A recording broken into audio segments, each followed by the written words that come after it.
파트 3은 소방시설의 점검 행정과 유지 보수에 대한 내용으로 이루어져 있습니다. 이번 시간에는 1번부터 12번 문제를 풀어보도록 하겠습니다.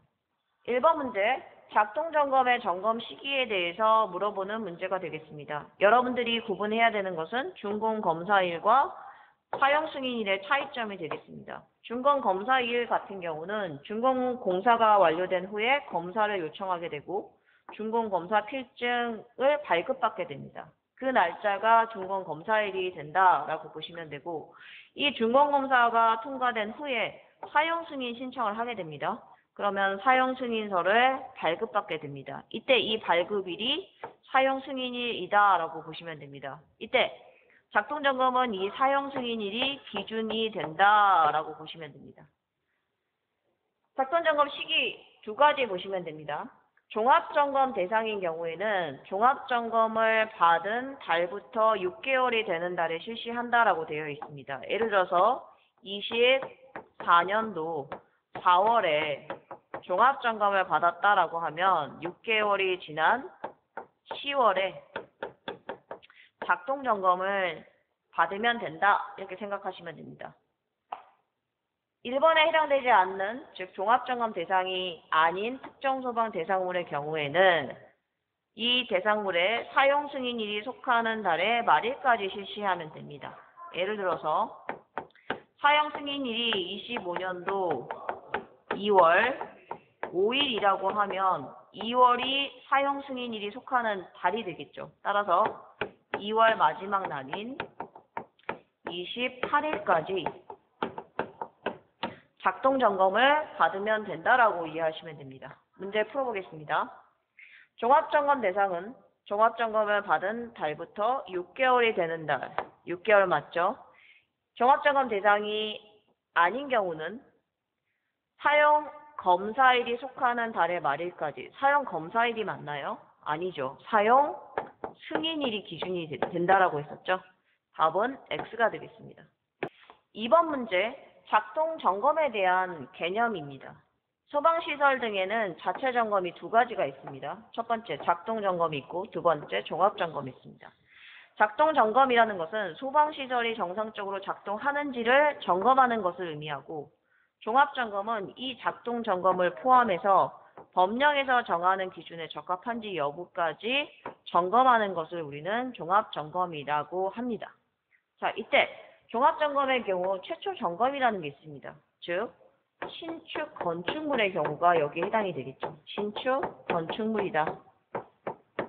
이때 건축물을 사용할 수 있게 된 날, 사용 승인일이 되겠죠. 이 날로부터 60일 이내에 점검을 하게 됩니다.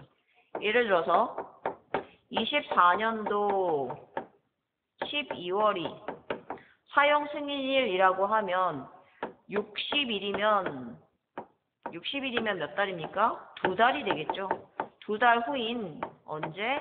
그렇죠. 25년 2월까지 이 최초 점검을 받으면 된다라고 보시면 됩니다. 자, 그러면은 24년도 12월에 사용 승인을 받은 이 건축물은 최초 점검을 25년도 2월에 했기 때문에 다음 종합점검은 언제 받게 될까요? 사용 승인일이 기준이기 때문에 25년도 12월까지 종합점검을 받으면 되겠죠. 왜? 종합점검은 연 1회이기 때문에 이때 기준이 사용 승인일인 24년도 12월이 기준이 된다라고 보시면 됩니다. 문제 풀어볼게요. 소방시설 등을 인위적으로 조작한다라는 말은 맞죠. 그런데 관련 법령에서 정하는 기준에 적합한지 여부를 확인한다? 이 부분은 종합점검에 대한 설명이죠. 따라서 답은 X가 되겠습니다. 3번 보겠습니다. 종합점검의 점검 시기에 대해서 물어보는 문제가 되겠습니다. 학교의 경우라고 했죠. 아래 내용을 보도록 하겠습니다. 가로 1번의 경우에는 신축 건축물을 의미합니다. 건축물을 사용할 수 있게 된 날로부터 신축 건축물이 되겠죠. 60일 이내에 종합점검을 실시한다라고 되어 있습니다. 자, 이 경우 신축 건축물을 제외하고는 사용 승인일이 속하는 달에 실시를 하게 됩니다. 그런데 학교의 경우는 어때요? 해당 건축물의 사용 승인일이 1월부터 6월 사이라고 하면 6월 30일까지만 실시하면 된다. 이렇게 보시면 됩니다. 자, 문제 풀어보겠습니다. 사용 승인일이 1월부터 6월인 경우 학교는 어떻다? 6월 30일까지 실시할 수 있다 라고 했기 때문에 답은 1번이 되겠습니다. 4번 문제 보겠습니다. 종합점검 대상에 대해서 물어보는 문제가 되겠습니다. 종합점검의 대상은 스프링클러 설비가 설치된 특정 소방 대상물의 경우에는 무조건 종합점검 대상이며 면적과 관계가 없습니다. 면적 기준이 없다라고 보시면 됩니다. 물, 분무 등 소화 설비의 경우에는 연면적 기준이 있습니다. 5천 이상인 경우에만 종합점검 대상이다 라고 보시면 됩니다. 다중이용업소의 경우에는 연면적이 2,000제곱미터 이상인 경우만 종합점검 대상으로 보시면 됩니다. 제한설비가 설치된 터널의 경우에는 면적 기준과 관계없이 전부 다 종합점검 대상이다 라고 보시면 됩니다. 마지막 공공기관의 경우에는 연면적이 1,000제곱미터 이상이어야 되고 공공기관에는 옥내 소화전 설비 또는 자동화재 탐지 설비가 설치되어 있어야 된다라고 보시면 됩니다. 이 경우가 종합점검 대상이 되겠습니다. 그런데 소방대가 근무하고 있는 공공기관은 제외된다라고 했죠. 이 소방대가 근무하고 있는 공공기관이 어디일까요? 그렇죠. 소방서가 되겠죠. 소방서는 종합점검 대상이 아니다. 소방서는 작동점검 대상이 맞다. 따라서 여러분들이 소방서는 종합점검 대상은 아니지만 반드시 작동점검을 실시해야 한다라고 기억을 하시면 되겠습니다. 문제 풀어볼게요. 스프링클러 설비, 물, 분무 등 소화 설비는 5,000제곱미터 이상인 경우 종합점검 대상이다. 맞나요? 스프링클러는 면적 기준이 없었죠. 물, 분무 등은 5,000 이상이어야 됩니다. 따라서 이 경우는 틀렸고 이 경우는 맞기 때문에 답은 2번의 X가 되겠습니다. 5번 문제 풀어보겠습니다. 종합점검을 반기에 1회 이상 실시한다라고 했는데 반기에 1회 이상이면 1년에 2회를 실시하게 되겠죠. 종합점검을 1년에 2회 이상 실시하는 것을 우리는 어떤 대상물이다? 특급이라고 했습니다. 특급 소방 대상물이다 라고 했습니다. 그럼 특급 소방 대상물의 기준을 보도록 할게요.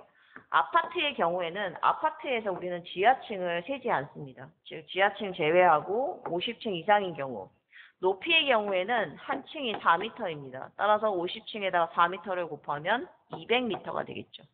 이런 경우에 특급 소방 대상물로 분류를 하고 30층 이상인 경우는 지하층을 포함합니다.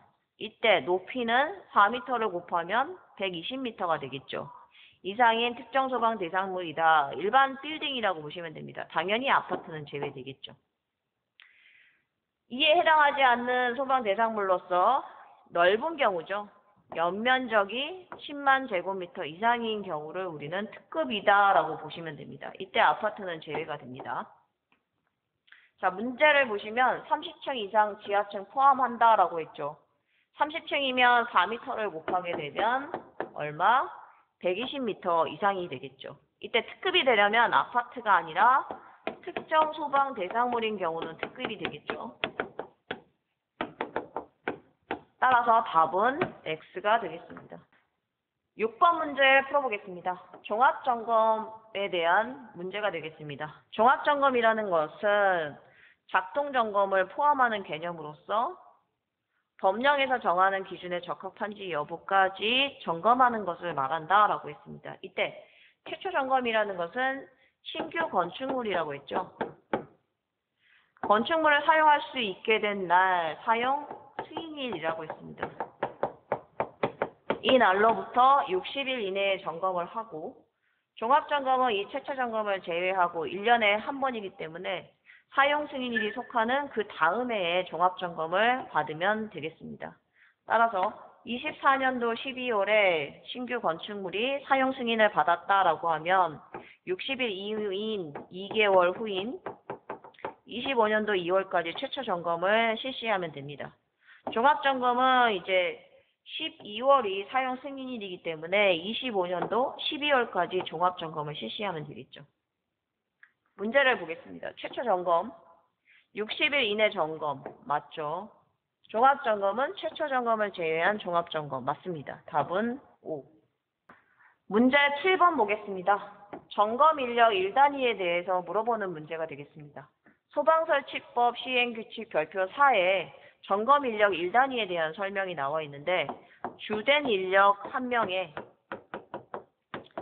보조 인력 2명으로 이루어져 있다. 1명, 2명이다 라고 여러분들이 기억을 하시면 되겠습니다. 관리업자가 점검하는 경우, 즉 업체에서 점검하는 경우에는 소방시설 관리사 1명과 보조기술 인력 2명을 점검 인력 1단위로 한다. 여기까지는 맞습니다. 그런데 점검 인력 1단위에 2명 이내에 보조기술 인력을 추가한다 라고 했기 때문에 같은 건물을 점검할 때는 보조기술 인력에 2명을 추가하면 5명이 아닌 4명이 되겠죠. 따라서 답은 X가 되겠습니다. 보도록 하겠습니다. 소방시설 자체 점검 인력 배치 기준이 24년도 12월에 개정이 됐습니다. 3가지 이유 때문입니다.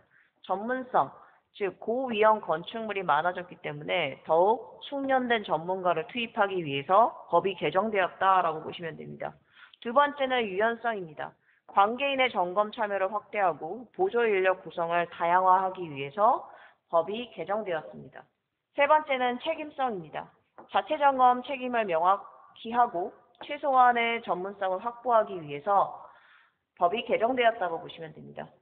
여러분들 기억해야 되는 부분은 이제 점검 인력 1단위의 구성에 대해서 기억하시면 됩니다.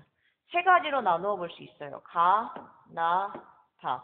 첫 번째 경우에는 관리업자가 점검하는 경우고, 두 번째는 소방안전관리자가 점검하는 경우, 세 번째는 관계인이 점검하는 경우라고 보시면 됩니다.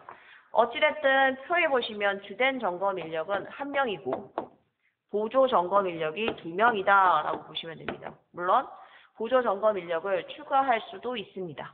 먼저 관리업자가 점검하는 경우 주된 점검 인력은 특급 점검자 1명과 보조 점검 인력, 주된 기술 인력 또는 보조 기술 인력 2명을 점검 1단위로 한다라고 되어 있습니다. 그런데 구분해 보시면 대상물에 따라서 주된 점검 인력의 기준이 조금씩 다릅니다.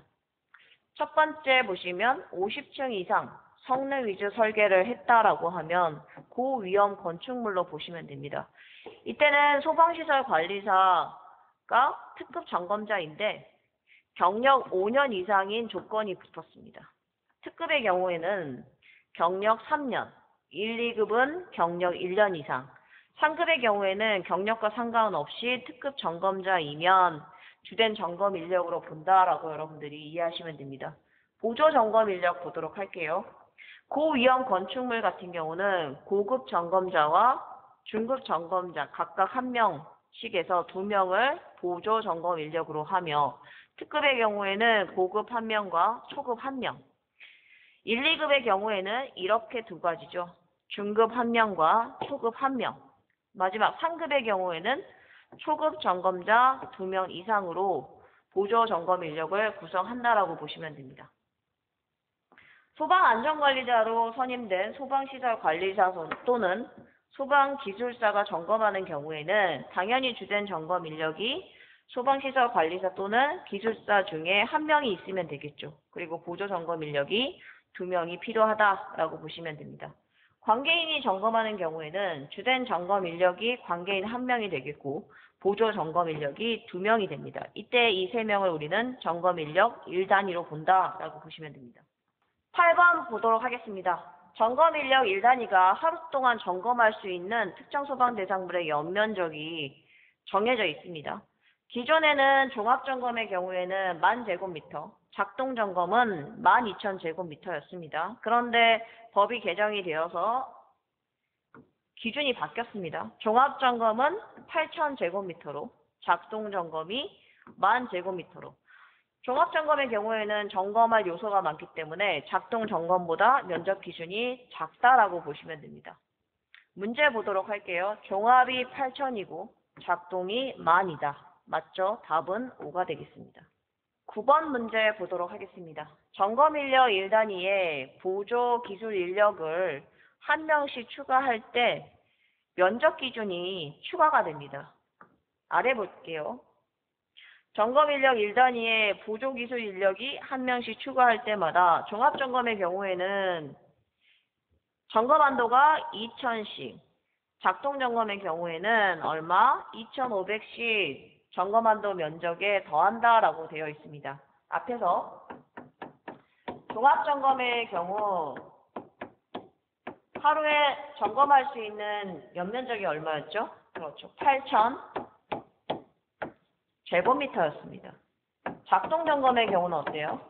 종합점검보다는 점검할 요소가 적기 때문에 8,000보다 많은 10,000제곱미터가 점검 한도였습니다. 그런데 보조기술 인력이 한 명씩 추가된다라고 했을 때는 어때요? 이 면적보다 더 많은 면적을 점검할 수 있겠죠. 따라서 종합점검의 경우에는 2,000, 작동점검의 경우에는 2,500씩 점검 한도 면적에 더한다라고 보시면 됩니다. 답은 1번이 되겠습니다. 10번 문제 풀어보도록 하겠습니다. 실제 점검 면적의 대상 용도에 따라서 가감 개수를 곱한다라고 되어 있습니다. 아래 표를 보시면 대상 용도에 따라서 가감 개수가 1.1, 1.0, 0.9로 다릅니다. 즉, 점검한 면적에다가 어떻게 한다? 관리업자 등이 하루 동안 점검한 면적은 실제 점검 면적에다가 아래 나와 있는 요거 가감 개수를 곱해서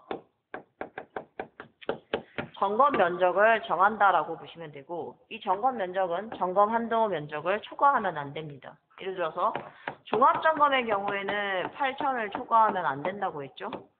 작동점검의 경우는 얼마입니까? 그렇죠. 10,000제곱미터를 초과하면 안 됩니다. 그런데 가감 개수를 고려해야 되기 때문에 근린생활시설의 경우 보도록 할게요. 대상 용도가 근린생활시설로서 10,000제곱미터를 점검을 했습니다. 그러면 가감 개수가 1이기 때문에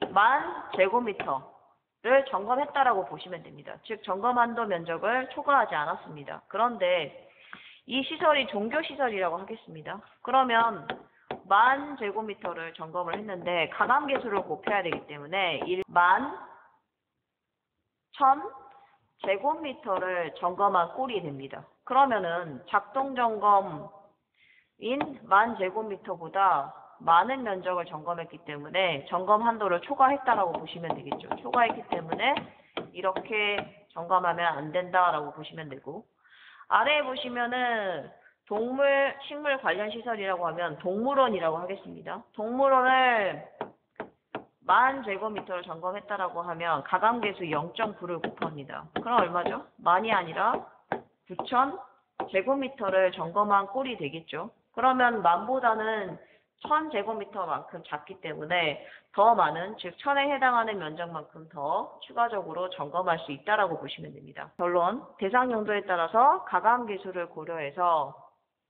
점검 한도 면적을 초과해서는 안 된다라고 보시면 됩니다.